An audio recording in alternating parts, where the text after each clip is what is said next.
London in the 1970s and 80s was a city defined by a unique and crushing gravity. It was a metropolis of stark, jagged contrasts, a place where the grandeur of history collided violently with the decay of the modern era.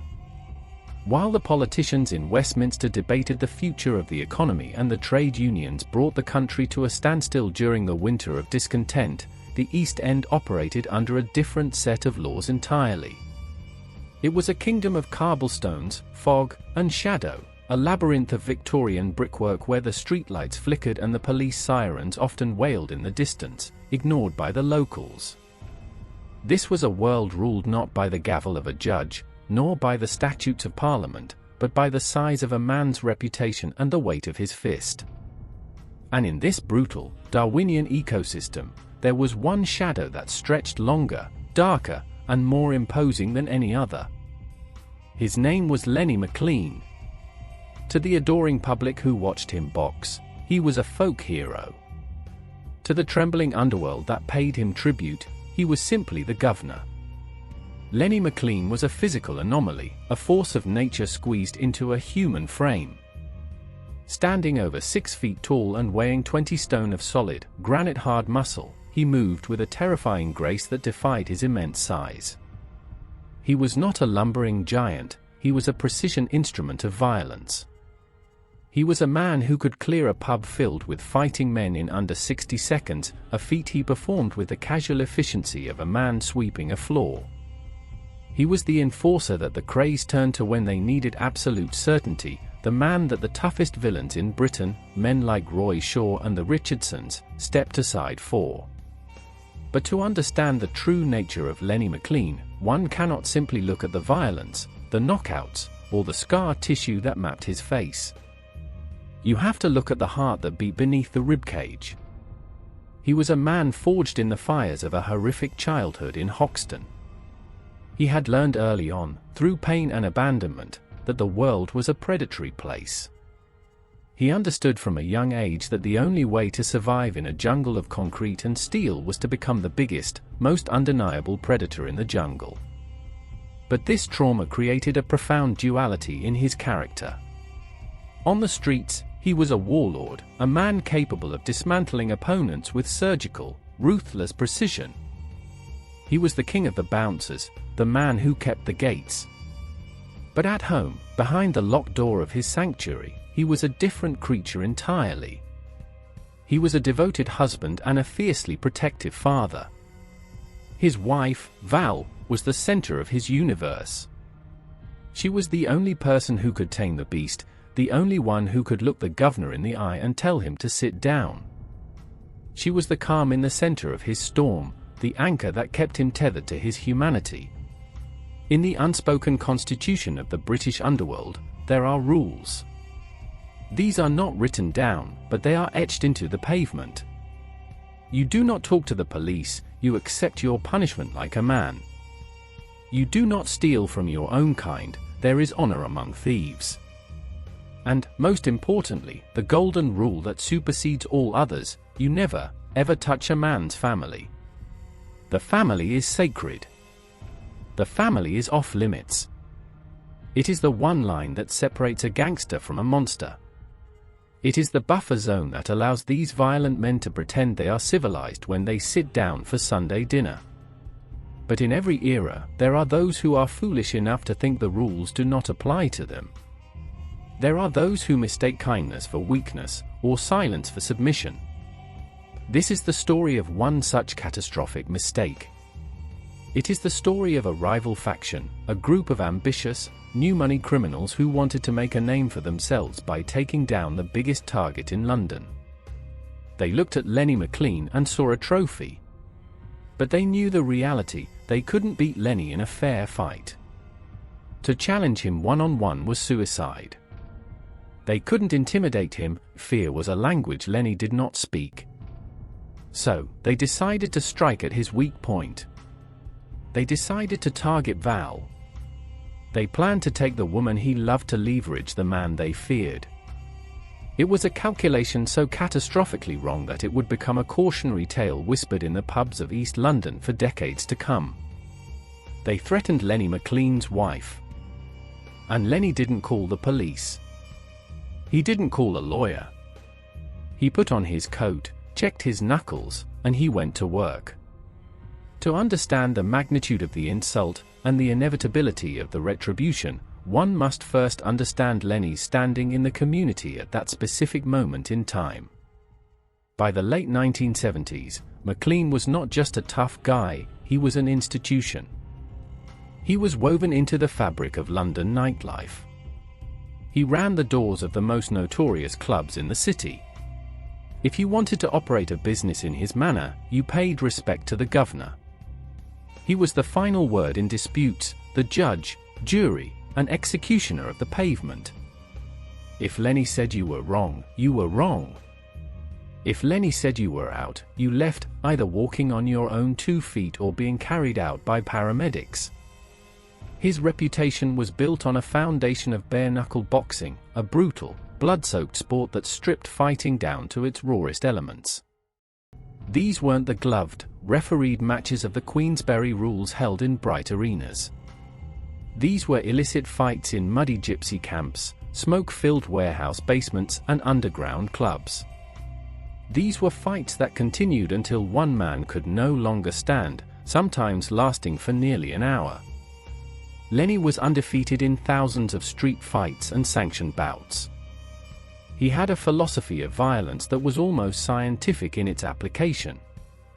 He knew exactly how much pressure it took to break a jaw, exactly where to hit a man to shut off his lights instantly, and how to use his immense body weight to suffocate an opponent's will to fight.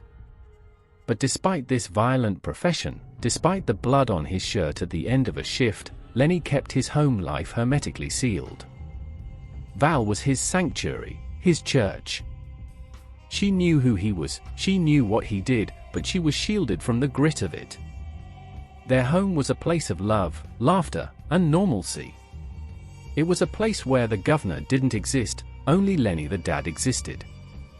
Lenny was fiercely protective of this separation. He wanted his children to grow up without the stain of the streets, without the shadow of the prison cell looming over them. He wanted Val to feel safe when she walked out the front door to buy milk. However, the landscape of London crime was changing. The old guard, the men of honor who respected the code of silence and the sanctity of the family, men like the Kray twins, despite their madness, were being replaced or challenged by a new breed. Cocaine and heroin were flooding the streets, bringing with them a recklessness that the old firms despised. These new criminals were younger, hungrier, and lacked the discipline of the previous generation. They were fueled by ego and chemical courage. They saw Lenny McLean not as an icon to be respected, but as a dinosaur to be toppled, an obstacle to their expansion. One particular group, a firm trying to expand their territory into South London and the East End, viewed Lenny as the primary blockade to their growth. They wanted the doors he controlled. They wanted the protection money he collected. But they knew they couldn't buy him. Lenny had his own code of ethics. He couldn't be bribed to look the other way if he didn't agree with what was happening. They knew they couldn't outfight him. Sending a team of men to attack Lenny head-on was essentially a suicide mission, a good way to end up in the intensive care unit. So, they devised a strategy of coercion. They believed, in their arrogance, that every man has a breaking point. They believed that if they could create fear in his personal life, Lenny would crumble. They thought that if they threatened the safety of his wife, the great governor would bow down and grant them the territory they desired. They saw Val not as a person, but as a lever, a tool to be used. It was a strategy born of profound ignorance of the man they were dealing with. They didn't understand that by threatening Val, they weren't creating leverage, they were removing the only restraint on Lenny's rage. They were unlocking the cage. The incident didn't begin with a grand explosion, but with a creeping shadow, a slow invasion of privacy. It started with phone calls. Silence on the other end of the line, heavy breathing, the ominous click of a receiver being replaced. Then, it escalated. Cars parked down the street, engines idling, watching the house at all hours. Men following Val when she went to the market, staying just close enough to be seen, just far enough away to deny involvement. It was psychological warfare designed to instill a sense of vulnerability, to make the McLean family feel like they were living in a glass house. Lenny noticed the change in the atmosphere immediately. He had the instincts of a wolf. He could smell a threat on the wind before it arrived. He saw the tension in Val's shoulders. He saw the way she checked the locks on the doors twice, the way she jumped when the phone rang.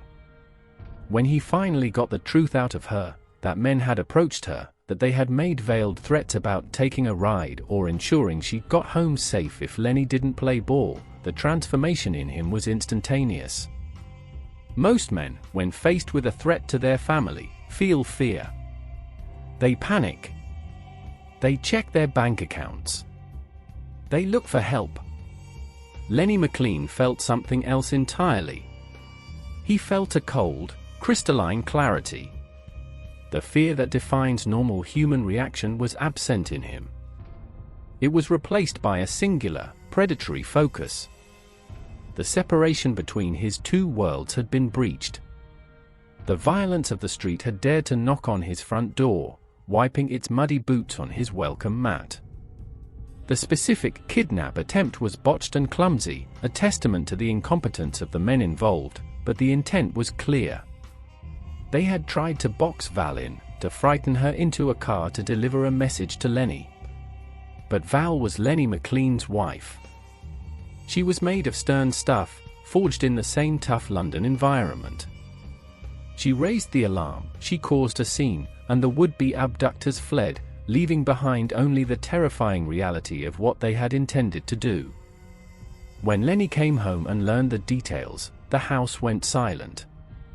He didn't shout. He didn't throw furniture. Witnesses from that time often described Lenny's anger as a drop in temperature. The room would get physically cold. His eyes, usually full of a rogue's charm and a spark of mischief, would go dead, turning into the eyes of a shark. He sat Val down.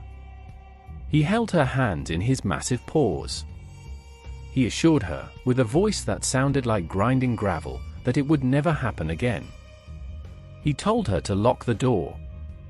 He didn't pick up the phone to dial 999. In Lenny's world, the police were another gang, just one with uniforms and pensions. Calling them would be an admission of weakness. It would signal to the underworld that the governor couldn't handle his own affairs. Furthermore, the police would arrest the men, put them in a cell for a night, charge them with harassment, and release them on bail. That wasn't justice. That was administration. Lenny needed something permanent. He needed to send a message that would be written in blood and broken bone, a message that would be legible to every criminal in London. He put on his long sheepskin coat. He checked his knuckles. He walked out into the London night. The hunt had begun. Lenny knew the streets like the back of his hand. He knew the whispers, the informants, the safe houses, and the watering holes. He didn't need to ask many questions. He knew who the ambitious new firm was. He knew where they drank. He knew where they did business. The journey to find them was a procession of terror.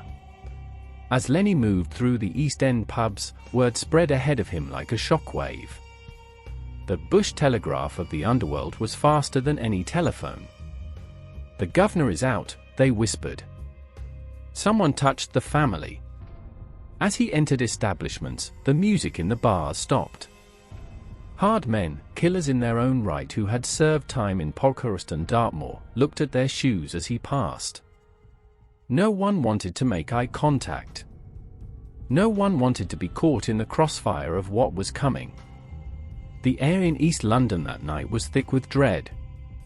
Lenny wasn't rushing. He moved with the slow, inevitable momentum of a glacier.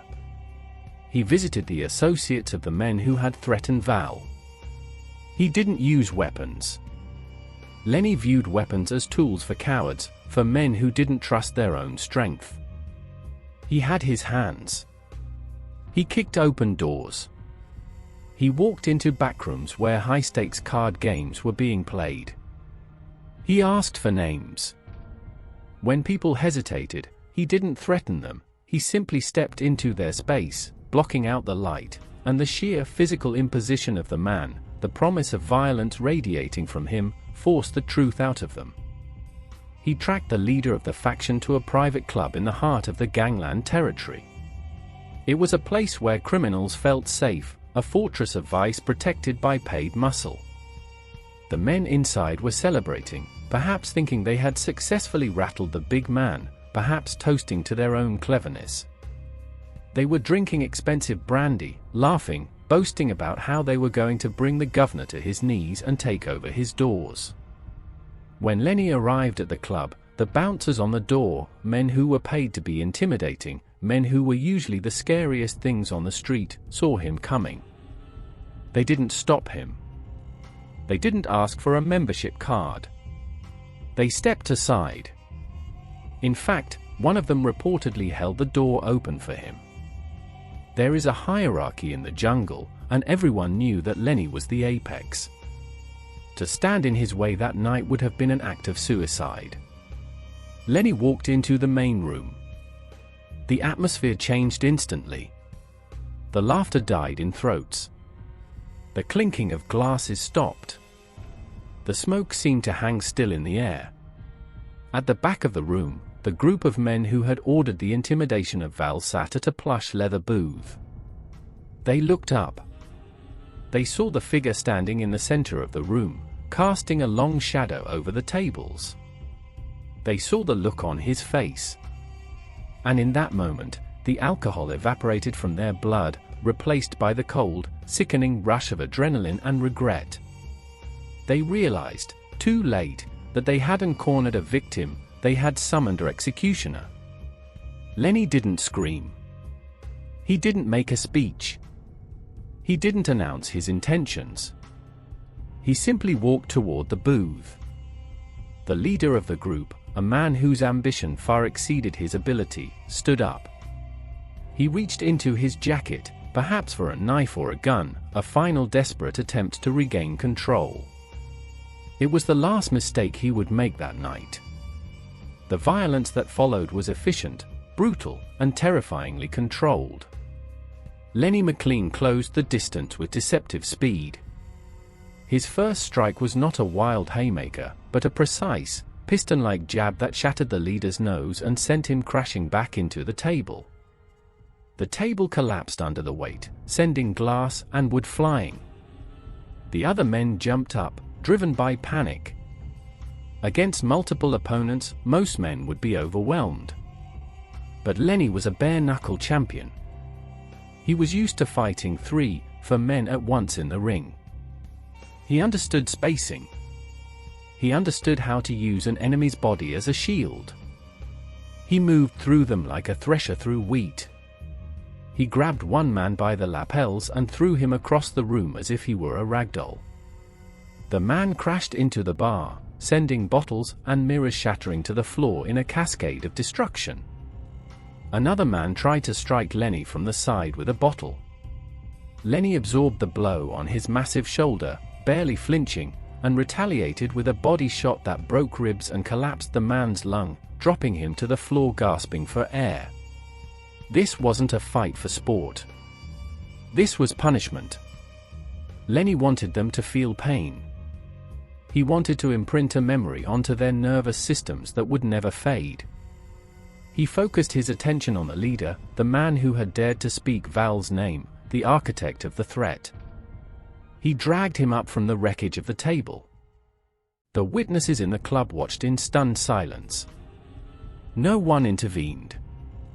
To intervene would be to insult Lenny, and to invite his wrath upon themselves. It was understood that this was a private matter being settled in a public forum. It was street justice in its purest form. Lenny didn't kill him. Killing brings too much police attention, and a dead man cannot learn a lesson. Instead, Lenny dismantled him. He inflicted injuries that would take months, if not years, to heal. He broke the man's will. He leaned in close, whispering into the battered man's ear, ensuring he understood exactly why this was happening. He told him that if he ever came within a mile of Val again, if he ever even thought about the McLean family, there would be no next time. There would only be a funeral. The fight lasted less than 3 minutes. In that short span of time, the rising firm was destroyed. Their leader was broken, their soldiers were scattered, and their reputation was left in tatters on the floor of a smoke-filled club. The message had been delivered. Lenny straightened his coat. He checked his knuckles, wiping a speck of blood from his hand with a handkerchief. He looked around the room. The patrons were still frozen, staring at the carnage. Lenny nodded to the barman, a gesture of apology for the mess, a touch of the gentleman returning. Then, he turned and walked out the way he came, stepping over the debris. He walked back into the night air. The rage was gone, expended in the burst of violence. The cold clarity remained. He went home. He unlocked the front door of his sanctuary. He checked on the children, who were sleeping soundly, unaware that their father had just fought a war for them. He went to Val. He didn't tell her the gory details. He didn't brag. He simply told her it was sorted. He told her she didn't have to worry anymore. And she didn't. The men never returned. The rival firm dissolved, its members moving to other cities or finding honest work, too terrified to operate in London while Lenny was walking the streets. The story of what happened in that club spread like wildfire. It became part of the mythology of the governor. It was retold in every pub from Bethnal Green to Bermondsey. It served as a definitive notice to the entire criminal underworld of Great Britain. You could do business with Lenny. You could fight Lenny in the ring. You could even hate Lenny. But you did not touch his family. The line had been drawn in the sand with a heavy hand, and no one dared to cross it again. This incident highlights the complex morality of Lenny McLean. He was a violent man, yes. He was a criminal by the standards of the law. But he operated by a code that was older than the courts. He believed in the protection of the innocent. He believed that a man's home is his castle, and he was the dragon at the gate. In the years that followed, Lenny's fame grew. He became an actor, starring in Guy Ritchie's Lock, Stock and Two Smoking Barrels, immortalizing his persona on film. He wrote a best-selling autobiography. He became a beloved figure, a gentle giant in the eyes of the public who met him at book signings. But those who knew him from the old days, those who were there in the 70s, knew the truth. They knew that the gentle giant was a facade that covered a volcano. When Lenny died in 1998, thousands of people lined the streets of London for his funeral. Hard men, villains, and celebrities wept openly. They weren't just mourning a boxer or an actor, they were mourning the end of an era. They were mourning the loss of a man who stood by his principles with a ferocity that was awe-inspiring. The story of the attempted kidnapping of Lenny McLean's wife is more than just a tale of revenge. It is a study in the primal instinct of protection. In a world where the law was often absent or corrupt, men like Lenny McLean became the law. They dispensed justice with their fists because the system offered them no alternative. Lenny didn't call the police because the police couldn't offer the kind of security he needed. A restraining order is a piece of paper, it cannot stop a determined enemy. But the memory of a beating at the hands of the governor? That is a deterrent that lasts a lifetime. That is a security system that never fails. To this day, in the East End of London, if you ask the old-timers about the hardest man who ever lived, they won't talk about the Krays or the Richardsons. They will talk about Lenny. And if you ask them about the time someone tried to get to his wife, they will just shake their heads and smile grimly. They will tell you that it was the shortest kidnapping plot in history. They will tell you about the night the underworld learned a valuable lesson. The governor's heart was full of love, but his hands were full of thunder. And for the sake of his family, he would unleash the storm without hesitation. This was the legacy of Lenny McLean. He survived the streets, he conquered the ring, and he protected his own. He did it without a badge, and he did it without a gun. He did it with the sheer, undeniable force of his will. In the end, the mobster who tried to take Lenny's wife didn't just lose a fight. He lost his standing. He lost his dignity. And he learned the hard way that there are some doors you do not kick down, and some men you simply do not provoke. Lenny McLean was not just a man, he was a boundary line. And crossing him was a sentence that carried its own brutal execution.